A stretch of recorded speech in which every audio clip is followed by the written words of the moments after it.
আজকের রেসিপি বাটা মাছ দিয়ে ঝিঙে আলুর পাতলা ঝোল। আমি মাছগুলো খুব পরিষ্কার করে ধুয়ে নিয়েছি এবং নুন হলুদ মাখিয়ে নিচ্ছি। নুন হলুদ মাখিয়ে আমি 5 মিনিট রেখে দিচ্ছি। আমি এখানে বাটা মাছ দিয়ে করেছি, আপনারা যে কোনো মাছের চারাপোনা দিয়ে এই ঝোলটা করতে পারেন। চারা মাছ খেতে খুবই সুস্বাদু, এটা ডাক্তাররাও খেতে বলেন। আর আপনারা এটা যে কোনো মাছ দিয়ে রান্না করতে পারেন। এখানে ঝিঙে আর আলু, এই যে ঝিঙেগুলো এইভাবে কেটে নিয়েছি, আর আলুগুলো এরকম লম্বা লম্বা কেটে নিয়েছি।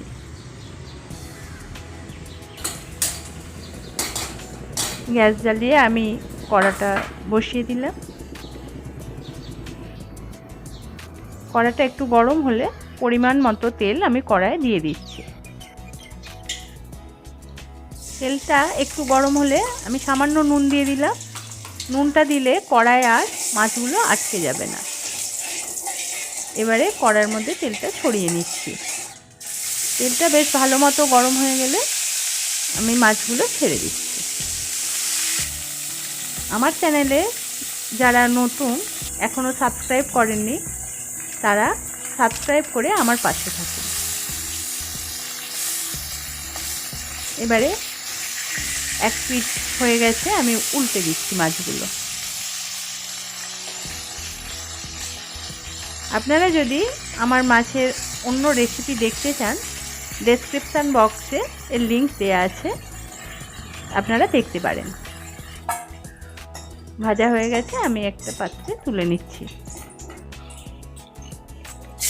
এবারে ওই তেলের মধ্যেই আমি 2টো শুকনো লঙ্কা ফোড়ন দিলাম এবং সামান্য জিরে দিয়ে দিলাম। জিরেটা যখন ফুটে উঠেছে, ফাটছে, তখন আমি আলুগুলো ছেড়ে দিলাম। আলুটা ভেজে নিতে হবে ভালো করে। ওদিকে আলু ভাজা চলছে আর এদিকে আমি পেঁয়াজগুলো কেটে নিচ্ছি। 3টে মাঝারি সাইজের পেঁয়াজ আমি এখানে নিয়েছি, সেগুলো স্লাইস করে কেটে নিচ্ছি। আর 2 কোয়া রসুন নিয়েছি। এই রান্নাটা আপনারা বাড়িতে অবশ্যই একবার করে দেখবেন। যদি ভালো লেগে থাকে আমাকে একটা লাইক দেবেন, শেয়ার করবেন এবং কমেন্ট করে আমাকে জানাবেন। তেলের মধ্যে রসুনটা দিয়ে দিলাম। রসুনটা যখন একটু ভাজা ভাজা হয়ে গেছে, আলুটা একটু নেড়ে নিচ্ছি। এই দেখছেন আলুটা আধ ভাজা হয়ে গেছে। সামান্য নুন দিয়ে দিলাম যাতে তাড়াতাড়ি আলুটা নরম হয়ে যায়। নুন দিয়ে সবজি ভাজলে সবজি তাড়াতাড়ি নরম হয়ে যায়, সেই জন্য একটু নুন দিয়ে দিলাম।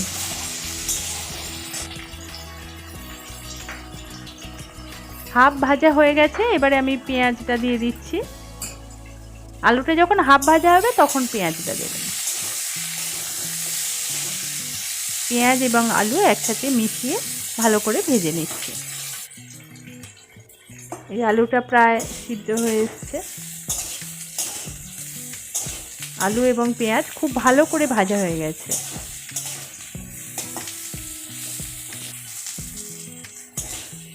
সুন্দর একটা গন্ধ আমি পাচ্ছি। এবারে সামান্য জল দিয়ে দিলাম। এখানে আমি কিছু গুঁড়ো মশলা অ্যাড করব।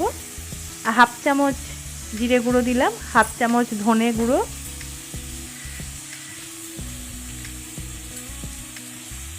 হাফ চামচ লঙ্কা গুঁড়ো এবং হাফ চামচ কাশ্মীরি লঙ্কার গুঁড়ো আমি দিয়ে দিলাম। সব মশলাগুলো আমি ভালোভাবে মিশিয়ে নিচ্ছি।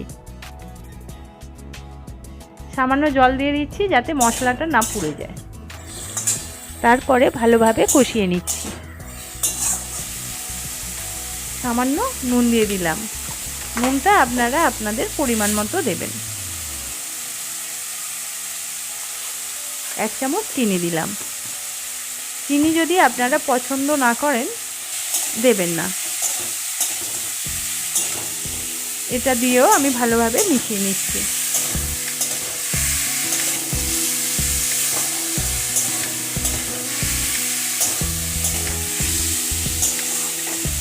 দেখতেই পাচ্ছেন মশলা থেকে তেল ছেড়ে ছেড়ে বেরিয়ে আসছে।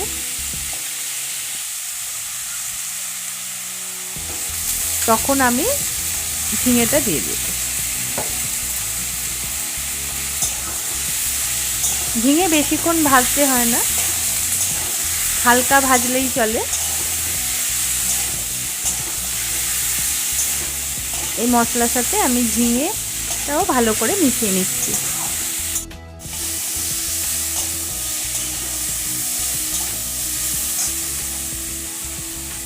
সমস্ত কিছু ভালোভাবে ভাজা হয়ে গেছে। এবারে এখানে আমি জল দিয়ে দিলাম, পরিমাণ মতো জল দিলাম। আপনারা যে যেরকম ঝোল খাবেন সেরকম জল দেবেন।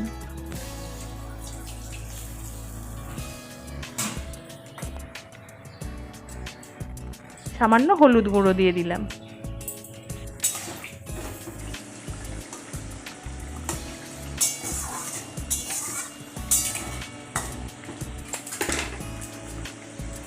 দশ মিনিট পরে আলু যখন সিদ্ধ হয়ে গেছে, আলু এবং ঝিঙে, তখন আমি মাছগুলো দিয়ে দিলাম।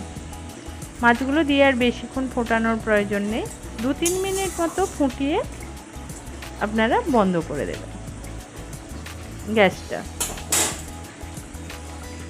এই মাছগুলো ভালো করে আমি ডুবিয়ে দিয়েছি ঝোলের মধ্যে। একবার নেড়ে চেড়ে নিচ্ছি তরকারিটা।